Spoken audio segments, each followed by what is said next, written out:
Hi, I'm Lisa Anderson with this week's Supply Chain Byte. We're going to talk about the vital importance of critical minerals and progress to date.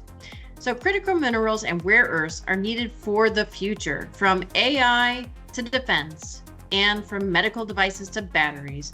The amount of critical minerals required will double by 2030 and quadruple by 2040 at a minimum. China currently dominates this field, and so it's very exciting to see that the U.S. took some key first steps by submitting a request for information to explore the potential for seabed mineral leasing offshore of American Samoa.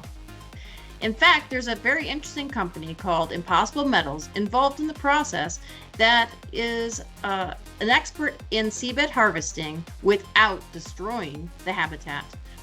So, in essence, sustainability. The U.S. is pursuing not just these first key steps with critical minerals, but also partnering with countries like Greenland, Canada, and the Ukraine. And we should be keeping all of this in mind as critical minerals and rare earths are going to be needed to support manufacturing and future growth in the U.S. and the economy.